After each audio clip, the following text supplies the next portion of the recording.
Lion is the king of animal kingdom. A lion is not the tallest animal in the jungle. A lion is not the tallest animal in the jungle. A lion is not the heaviest animal in the jungle. A lion is not the smartest animal in the jungle.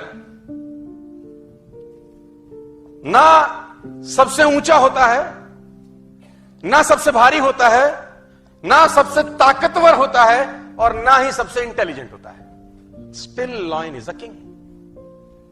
Still lion is the king. इसका मतलब बड़ा simple है, detail में समझाता हूं. आपको जिंदगी में कामयाब होने के लिए ना तो स्मार्ट होना जरूरी है, ना इंटेलिजेंट होना जरूरी है, ना पढ़ा लिखा होना जरूरी है, ना बहुत क्लेवर होना जरूरी है, ना बहुत बुद्धिमान होना जरूरी है, क्योंकि लॉयन के पास ये एक्टिविटीज नहीं है. Still he is the king. Lion is not tall as giraffe,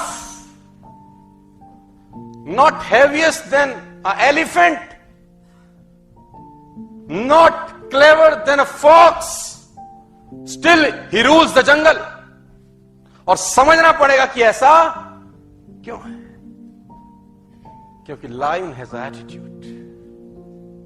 lion has a attitude. इसका एटीट्यूड बड़ा शानदार है. समझाता हूं, समझिए. देखो, a lion is the king of the jungle because of its attitude. The lion has a different attitude that makes every animal afraid of him. इसका attitude ऐसा है कि सारे के सारे जानवर इससे डरते हैं. डरने का मेरा मतलब है उसका रिगार्ड करते हैं एक तरीके से, है ना. Giraffe regard the lion, elephant regard the lion, hippopotamus regard the lion, rhino regard the lion, fox regard the lion, monkeys regard the lion. What makes this massive animal respect such a small cat? देखने में तो छोटी सी बिल्ली ही तो है. क्यों ऐसा होता है कि लॉयन का सब रिगार्ड करते हैं या डरते हैं दूसरी भाषा में? It's because of its the attitude is different, my difference. जैसे ही लॉयन ने एलिफेंट को देखा, समझिए, जैसे ही लॉयन ने एलिफेंट को देखा, उसके दिमाग में एक चीज आई, लंच. जैसे ही लॉयन ने एलिफेंट को देखा, उसके दिमाग में एक चीज आई, जबकि लॉयन से एलिफेंट 10 गुना एटलीस्ट भारी है. लॉयन से एलिफेंट 5 टाइम्स बड़ा है, और एलिफेंट अगर एक पंजा मार दे तो लॉयन मर सकता है. लेकिन एलिफेंट को देखते ही लॉयन के दिमाग में एक ही चीज आती है, lunch. I can eat this, मैं इसको खा सकता हूं. और दूसरी दिशा में एलिफेंट ने जैसे लॉयन को देखा, उसके दिमाग में आया, ईटर, साला खाएगा, उससे भारी है, उससे ताकतवर है, उससे बड़ा है.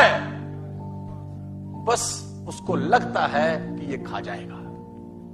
और लॉयन जब एलिफेंट को देख के सोचता है लंच, तो वो उसी तरीके से एक्ट करता है, और एलिफेंट उससे घबराता है. मैं बताना चाहता हूं sir, army of sheep led by a lion will beat the army of lion led by sheep. है ना. भेड़ों की फौज को अगर शेर लीड करे तो वो उस फौज को हरा सकती है जिसको भेड़ लीड कर रही है, लेकिन फौज शेरों की है. It's all about attitude, my difference. हाथी ताकतवर है, भारी है, एक पंजा मारे लॉयन को मार सकता है, लेकिन उसकी खोपड़ी में लॉयन को देख के आता एक ही है, ईटर, आया, मारेगा, खाएगा. और लॉयन की खोपड़ी में आता है, मेरा लंच है. It's all about believe system. उसको बिलीव है अपने ऊपर कि मैं इसको मार दूंगा. जबकि ताकत में कम है, अक्ल में कम है, भारीपन में कम है, हर चीज में तो, लेकिन फिर भी भारी पड़ता है. राजा वही है, because of believe system. Believe system attitude पैदा करता है सर.